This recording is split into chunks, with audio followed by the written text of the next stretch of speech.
এ আল্লাহর বান্দারা শুইনা রাখো, আমার মালিক বলেন ওয়ালা তামুতুন্না ইল্লা ওয়া আনতুম মুসলিমুন। খবরদার মুসলমান না হইয়া কেউ মরিও না। বাজান মরার পরে দৃশ্য তাকাইয়া দেখো, এখন ঘরেও তোমাকে জায়গা দেয় না। ঘরের ভিতর থেকে ডাক দিয়া বলে তাড়াতাড়ি করো, বেশিক্ষণ থাকলে ফুইলা ফাইটা পয়সা গন্ধ হয়ে যাবে।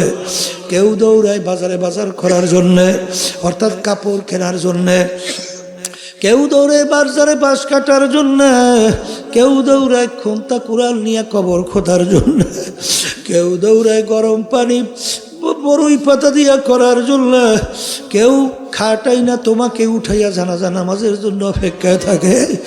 আরে তাকাইয়া দেখো, কবরে যাওয়ার পরে আমার মালিক বলবেন তোকে তো আমি আগেই সতর্কবাণী বলছিলাম, মুসলমান না হইয়া কেউ আমার কবরে আসিস না।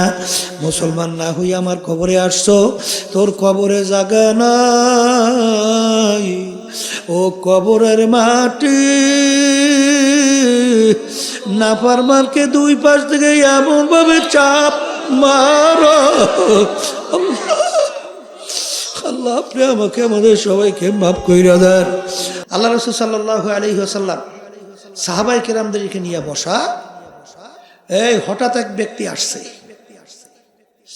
সাহাবায়ে কেরাম বলতেছেন ব্যক্তিকে আমরা কেউ চিনি না, ব্যক্তিকে আমরা কেউ, ব্যক্তি মদিনা শরীফের লোকও না। যদি মদিনা শরীফের হতো আমরা চিনতাম, আর ব্যক্তি মুসাফিরও না। যদি মুসাফির হতো তাহলে তার সঙ্গে কিন্তু মুসাফিরের চিহ্ন আলামত থাকতো না। আচ্ছা, এরকম কোন আলামত চিহ্ন নাই। লোকটার শরীরের মধ্যে পোশাক পরা একেবারে দবদবে সাদা, দুল তো দূরের কথা, একেবারে ফকাবো। মাথার ভিতর চুলগুলো একেবারে কালো মিস মিশে সাজানো গোছানো। সাহাবায়ে কেরাম বলতেছেন আগন্তুক ব্যক্তি আইসা সরাসরি যাইয়া আল্লাহ রাসূল সাল্লাল্লাহু আলাইহি ওয়াসাল্লামের হাঁটু মুবারকের সঙ্গে হাঁটু মুবারক মিশাইয়ে বসছে। অন্য রয়তের ভিতরে আসছে আল্লাহর হাবিবের দুই হাঁটুর উপরে হাত রাখছে। আচ্ছা, সেখানে ওমর রাদিয়াল্লাহু তাআলা ওই মজলিসে উপস্থিত। কথা খেয়াল করেন।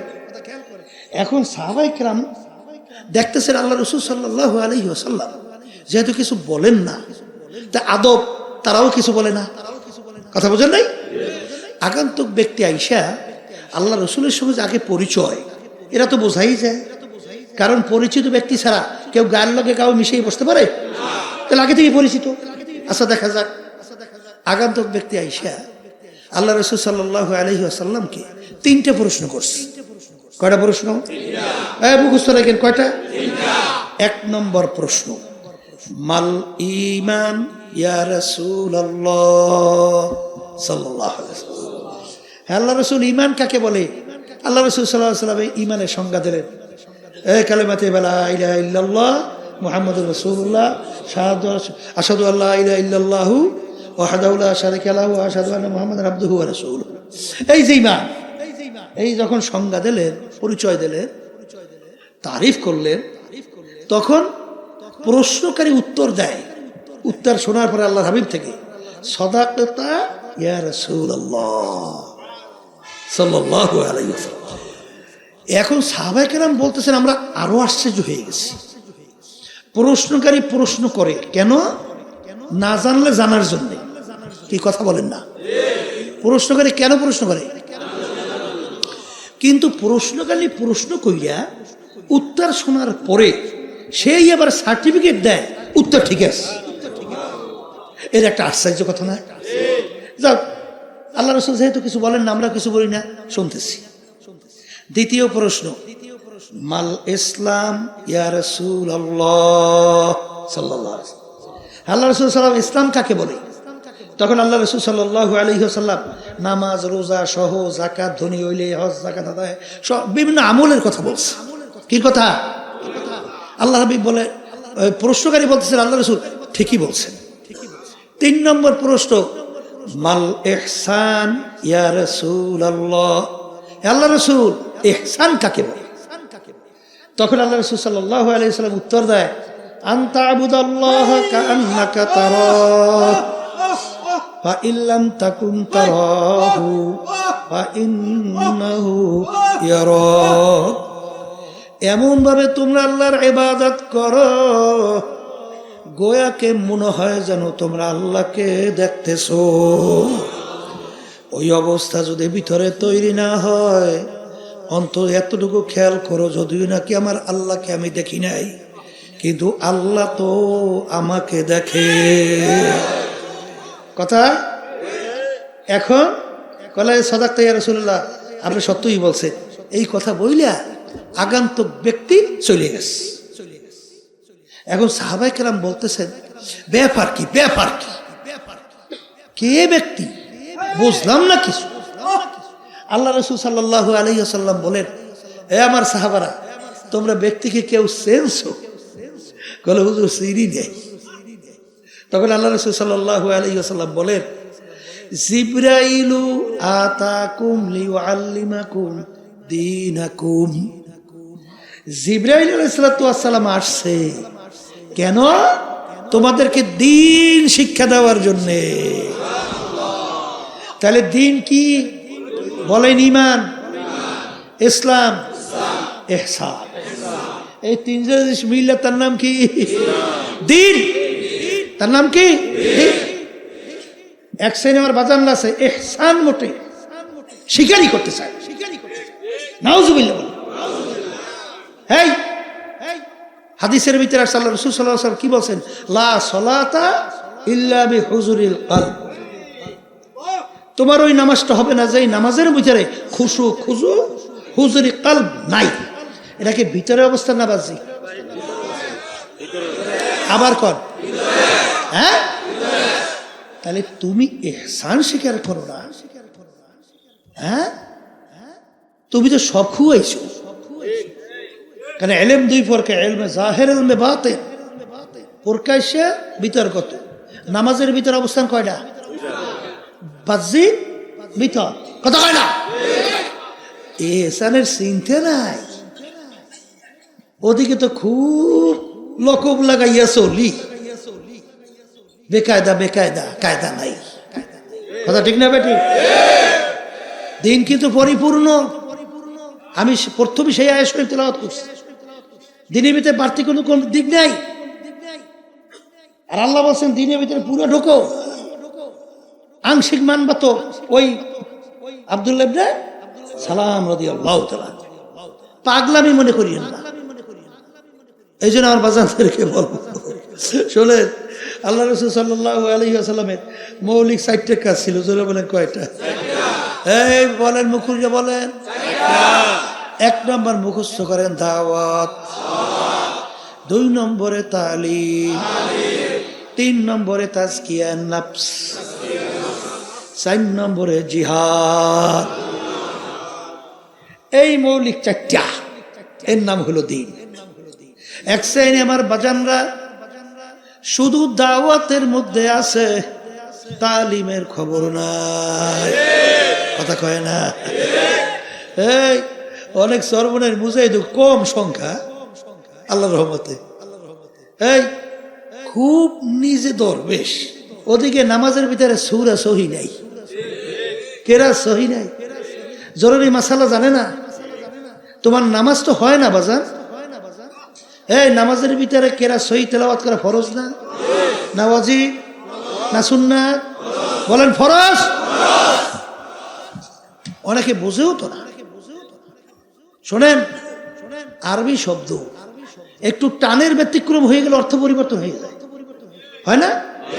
যেমন আমরা কি বলি, লা ইলাহা ইল্লাল্লাহ ফাদাখালাল জান্নাহ। এই লা ইলাহা ইল্লাল্লাহ পড়বা বেহেশতে ঢুকবা। একজনের লা নাটাই না, যদি পরে অর্থ কি? আমরা বলছি আল্লাহ বাদে কেহ মাবুদ নাই, সৃষ্টিকর্তা নাই, আইন দেওয়ার কেউ নাই, ক্ষমতার মালিক নাই। কিন্তু আপনি যদি নাটাই না পড়েন, অর্থ হইবে আরো আছে। কথা কয় না? কি অর্থ পার্থক্য হয়েছে না? হয় না? এই বাংলাদেশে ফ্যাসিস্ট 5ই আগস্ট পলাইছে না? খানা পাক করিও খেয়ে যেতে পারে নাই।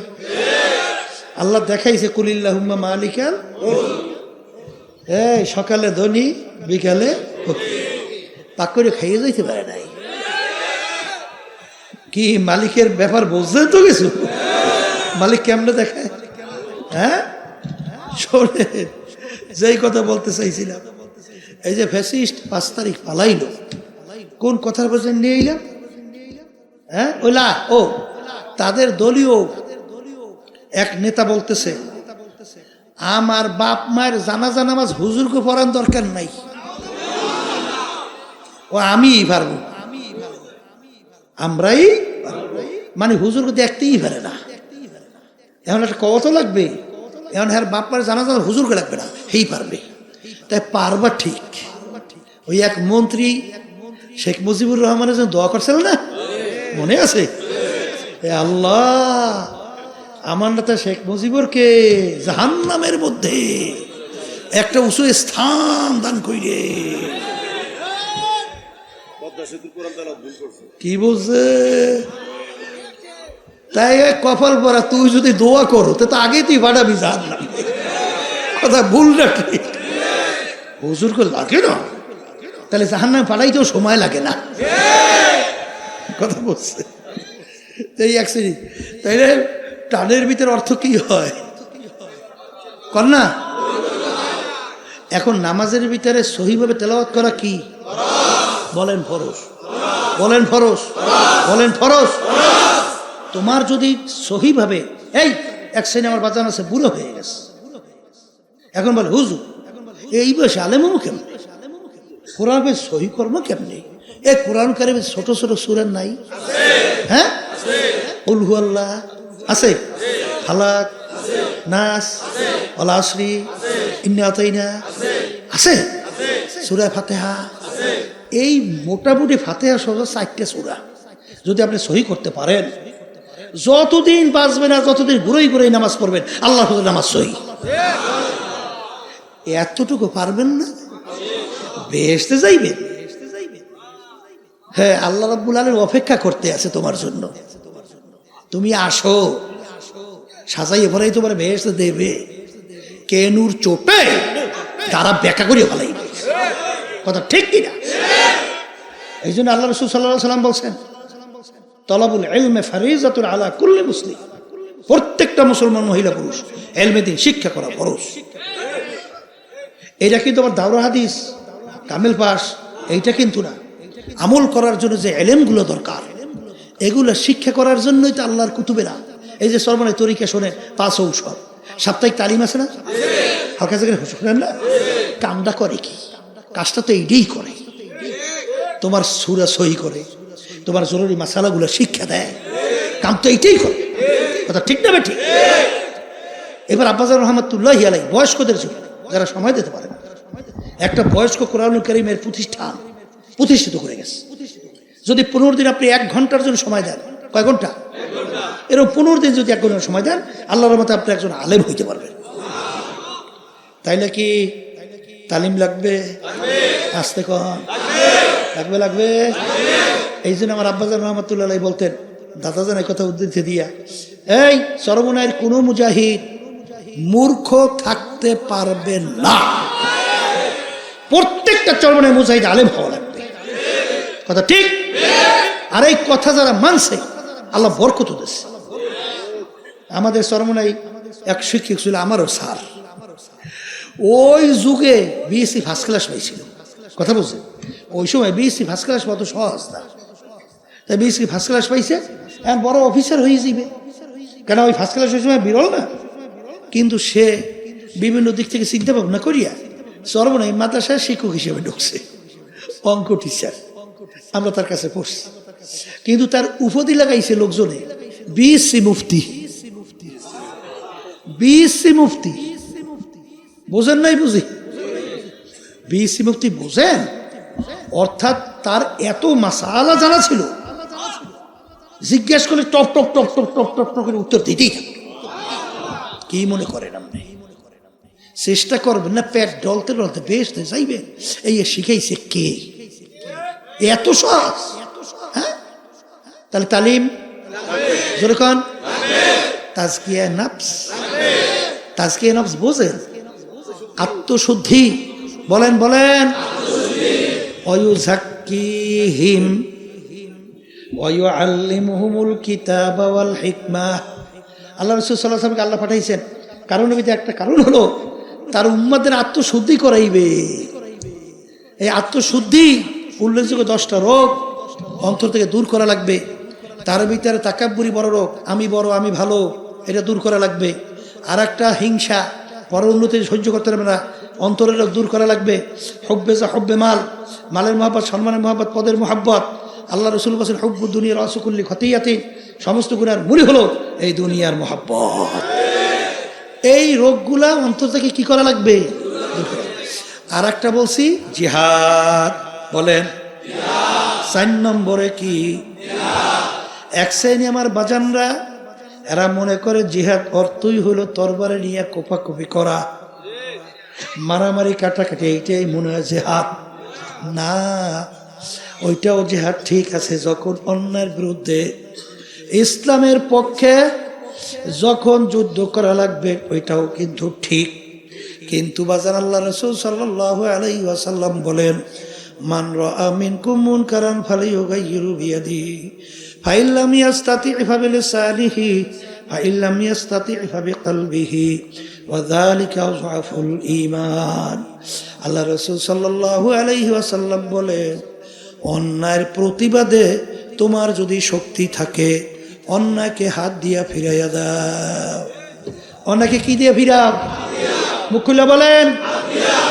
ওই পরিমাণ যদি শক্তি না থাকে মুখ দিয়া বইলা ফিরাও। কি দিয়া? ওই পরিমাণ শক্তি যদি না থাকে মনে মনে পরিকল্পনা করতে থাকো কিভাবে অন্যায়কে ফিরানো যায়। কিভাবে? আল্লাহর বান্দারা শেষের যে অবস্থানটা, কিভাবে অন্যায়কে ফিরানো যায়, এই অবস্থান সম্পর্কে আল্লাহ রাসূল সাল্লাল্লাহু আলাইহি ওয়াসাল্লাম বলেন ঈমানের একেবারে দুর্বল অবস্থা। এই কাজটা কিন্তু ঈমানের সাথে সম্পৃক্ত। এক শ্রেণী আমার বাজানা যে তাহাজ্জুদ গুজার, ওই সেদিকে একজনে বলে হুজুর আমার জামাইটা পাইছি মাশাআল্লাহ ভালো তাহাজ্জুদ গুজার। আমি বলি আলহামদুলিল্লাহ ভালো, খারাপ না তো, ভালো না, কিন্তু পর্দা করেনি। পর্দা আছে না আমাদের দেশের, কইতো না আমার নেত্রী তাহাজ্জুদ কামাই না। হ্যাঁ, শোনেন নাই? ওদিকে খুন করতেও মোটেও চিন্তা করে না। তাহাজ্জুদ গুজার কিটা কইছে ইসলামি করিয়া, তাহাজ্জুদ পড়তে কইছে কে? হ্যাঁ, আজীবন যদি তাহাজ্জুদ 2 রাকাত নামাজ না পড়ো এই জন্য জাহান্নামের কোনো হুকুম আছে? 1 সেকেন্ড। কিন্তু একবার যদি কেউ ইচ্ছা করিয়া, যাদের সঙ্গে দেখা দেওয়া জায়েজ নাই তাদের সঙ্গে দেখা দেয়, কমপক্ষে একটা কবিরা গুনাহ আর একটা কবিরা গুনাহের জন্য কমপক্ষে 7000 বছর জাহান্নামের আগুনের ভিতরে চলতে হবে, দিন বসতে হবে। যেটা যেই জায়গায় রাখা ওই জায়গায় রাখার নামই হলো শরিয়াত। ব্যতিক্রম করা মানে গুলুফিদ দিন, এটা হারাম। এক শ্রেণী আমার বাজানরা আছে এই সুন্নাত ওয়াজিব মুস্তাহাব কিছুই না এমন ভাবে গুরুত্ব দেয় মনে হয় যেন ফরজের সমান, তার চেয়েও বেশি। এইটা গুলুফিদ দিন, দিনের ভিতরে বাড়াবাড়ি। কথা ঠিক কিনা? কেউ রাগ করবেন না, বর্তমানে এইটা নিয়ে একটু ঝগড়াই করে। এই যে দুরূদ শরীফের ভিতরে দাঁড়াইয়ে যাওয়া না দাঁড়াইয়ে যাওয়া, এইটা হলে মারামারি হয়, অনেক হয় কি হয় না?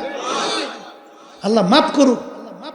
হ্যাঁ আল্লাহর বান্দা শোনেন, আমাদের এই তরিকা মুরব্বীর বেতে হাজী ইমদাদুল্লাহ মুহাজ্জির মক্কি রহমাতুল্লাহ আলাইহি নাম শুনছেন? তার মুরিদ ছিল রশিদ আহমদ গাঙ্গুহি রহমাতুল্লাহ আলাইহি, তার মুরিদ ছিলেন হাকিমুল উম্মাত আশরাফ আলী থানভী রহমাতুল্লাহ আলাইহি। তার মজলিসের ভিতরে রশিদ আহমদ গাঙ্গুহি রহমাতুল্লাহ আলাইহি বসা, থানভী রহমাতুল্লাহ আলাইহি তিনিও বসা।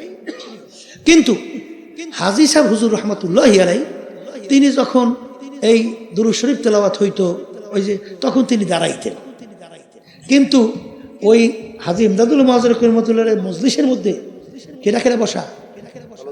থানভী রহমাতুল্লাহ আলাইহি, তারা বসে থাকতো, তারা দাঁড়াইতো। হুজুর বলতেছিলেন, বাবা তোমরা যে অবস্থায় আছো ঠিকই আছো, আর আমি যে এই অবস্থায় আছি আমার জন্য এটা ঠিক আছে। কথা বোঝেন কিছু? এরা শরীয়তের ভিতরে ফরজ, ওয়াজিব, সুন্নাত, মুস্তাহাব, এটা কোন পর্যায়ে ফেলাইবেন? হ্যাঁ, আল্লাহর হাবিবের মহব্বতে কেউ দাঁড় হইছে, এটাকে ফরজ মনে করে নাই, ওয়াজিব মনে করে নাই, এই জরুরি মনে করে নাই, ব্যাপারটা আলাদা। এইটা নিয়ে কেউ ঝগড়াও করবেন না, মারামারিও করবেন না। যদি এইটা এত গুরুত্ব আপনি দেন, আমি যদি প্রশ্ন করি, ইমানের পরে সর্বপ্রথম কিয়ামতের ময়দান কোন প্রশ্নটা আগে হবে? আমল বলেন। আচ্ছা, নামাজ। এই নামাজের ভিতরে মূলত 4টা কাজ না? কয়টা কাজ? দাঁড়ানো, রুকু, বসা, সেজদা, এই 4টে তো। আচ্ছা, এই নামাজের ভিতরে দুরূদ শরীফ আছে? দাঁড়ানো অবস্থায় দুরূদ শরীফ পড়ছেন কে? পড়েন নাই? রুকুতে, সেজদায়? আচ্ছা, আছে তো। কখন? আচ্ছা, বসা অবস্থায় যখন আপনি দুরূদ শরীফ তেলাওয়াত করছেন, তখন আল্লাহ রাসূল সাল্লাল্লাহু আলাইহি ওয়াসাল্লাম নাম আসে নাই? আসতে কয়। তখন আপনি দাঁড়াইলেন না কেন? যদি আল্লাহ রাসূল সাল্লাল্লাহু আলাইহি ওয়াসাল্লামের নাম শুনে দাঁড়াইতেই হয়, তাহলে তখন দাঁড়াইলেন না কেন? তখন দাঁড়াইলে নামাজ হবে? হবে হবে? হ্যাঁ, তাহলে আমার বাজানদেরকে বলো, পর্দার মা বোনরা শুনতেছে, দিন যেটা যেখানে ওই অবস্থায় রাখতে হবে। কথা ঠিক? বর্তমানে অন্যার প্রতিবাদে আল্লাহ মাফ করুক আমাকে সহ সবাইকে। এক শ্রেণী বর্তমানে আমাকে যাইতে বাইরে বুঝেন, মানে আমাকে লেভেলের যারা আমরা আলেম কই, বুঝলেন নাই? এরা অনেক সময় ফাসেকদের এমন প্রশংসা করে মনে হয় যেন এখন মাত্র আল্লাহর ওলি আসমান থেকে নাজিল হইছে। কথা ভুল কইছি না ঠিক কইছি? ও সুবহানাল্লাহ। ওদিকে হাদিসের ভিতরে আসছে, ফাসেকদের যখন প্রশংসা করা হয়, আল্লাহ রাব্বুল আলামিনের আরশ থরথর করে কাঁপতে থাকে। এর মূল কারণ হলো হুব্বুদ দুনিয়া।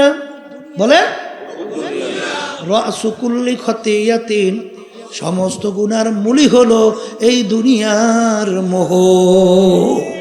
কথা ঠিক না বেঠিক? এই জন্য বাজানদেরকে বলবো, এই যারা নাকি অন্যায়ের প্রতিবাদে ভিতরে জজবা নাই, চিন্তা নাই, হাদিসের মধ্যে আসছে আল্লাহ রাসূল সাল্লাল্লাহু আলাইহি ওয়াসাল্লাম বলছেন ওর মৃত্যু হবে মুনাফিকের মৃত্যু। আর মুনাফিকের ব্যাপারে কুরআনুল কারীমের ভিতরে আল্লাহ বলেন ফি দারকিল আসফালে মিনান নার। হাসতাম সে মনে করছে, এই জন্য তো আল্লাহর ওলির দোয়া করতো, বুজুর্গি কি নেহি হামকো জরুরত, বুজুর্গি কি নেহি হামকো জরুরত, গোলাম আপনা বানালে আয়ে খোদায়া। হে আমার মালিক, তোমার কাছে আমার দরবেশি কোনো দরকার নাই, তোমার কাছে বুজুর্গি দরকার নাই, তুমি দয়া মায়া করে তুমি আমাকে তোমার গোলাম হিসাবে কবুল করে না। আর গোলামের দরজা মর্যাদা সবচেয়ে বেশি, কারণ আল্লাহ রাব্বুল আলামিন তার রাসূলের উপাধি দিছে আবদুহু ওয়া রাসূলুহু। আগে আমার বান্দা, তারপর আমার রাসূল। কথা কয় না? জোরে বলেন কি না? এই জন্য আবদিয়াতের দরজা সবচেয়ে বড়। কথা ঠিক কিনা? তা যেই কথা আমি বলতে চাইছিলাম, দাওয়াত লাগবে, আসতে কয় যদি লাগে। শোনেন, জমিনের ভিতরে কোনো পাল্লায় যদি কেউ নামে, একজনে এই 100 ডিগ্রি দৌড়ায়, আর একজনে 5 ডিগ্রি দৌড়ায়, তোরে নামতে কইছে কে? এটা কথা কয়। এই দৌড়ের পাল্লায় যদি কেউ 100 ডিগ্রি দৌড় দেয়, আর একজন যদি 5 ডিগ্রি দেয়, পারলো ভাইজলামি না? কথা কয় না? হে আল্লাহর বান্দারা, 5ই আগস্টের পরে আজকে বাংলার জমিনের মধ্যে ইসলামের ব্যাপারে স্বাধীনতার পরে এত সুন্দর পরিবেশ আর মনে হয় তৈরি হয় নাই। এখন বাতিলরা নামছে দৌড় দিয়া পাল্লায়, তাদের পক্ষে কিভাবে লোকজন গুছাইয়া এই অবস্থান তৈরি করবে। আর ওদিকে তুমি ইসলামের পক্ষে নামছো, তুমি দৌড়া 5 ডিগ্রি, ও দৌড়ায় 100 ডিগ্রি। তোমার নামতে কইছে কে? কথা ঠিক না বেটি? ওর লাগে পাল্লা যেতে হবে।